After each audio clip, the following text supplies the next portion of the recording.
Hi everyone, my name is Joke de Vocht, and today I would like to talk more about the following poster. The majority of ALS patients have a form of the condition that is described as sporadic ALS, while 10% of patients have a familial form of ALS. In about 60 to 80% of familial ALS and 10% of sporadic ALS, G mutations of large effect are present.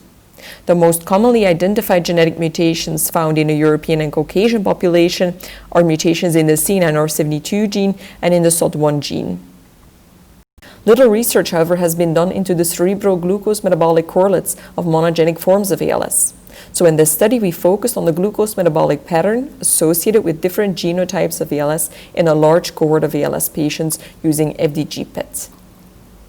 In our cohort of ALS patients in the Neuromuscular Center in Leuven, we identified 18 SOD1 mutation carriers and 39 C9orf72 mutation carriers that also underwent an FDG PET scan during the diagnostic stage.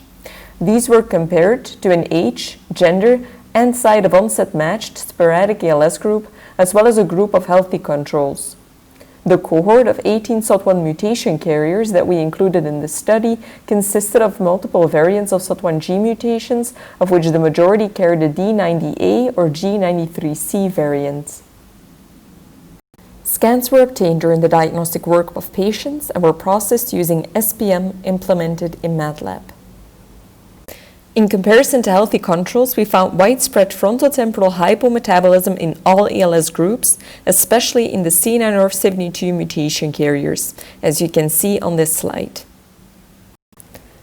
In the picture on the left, we compared sporadic ALS to C9orf72 ALS and found significant clusters of relative hypometabolism in C9orf72 ALS in the perirelandic region and thalamus.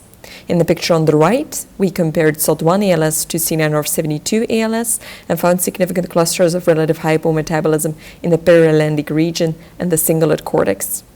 We also found two significant clusters of relative hypermetabolism in the cerebellum brainstem in C9orf72 ALS in comparison to both SOD1 ALS and sporadic ALS. We found no significant differences between SOD1 ALS and sporadic ALS.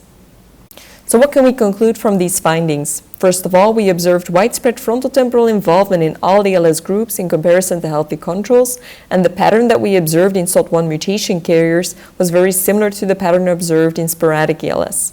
We also found that FDG PET underscores the involvement of not only the thalamus, but also the perirelandic region and the cerebellum and brainstem in C9orf72 mediated ALS.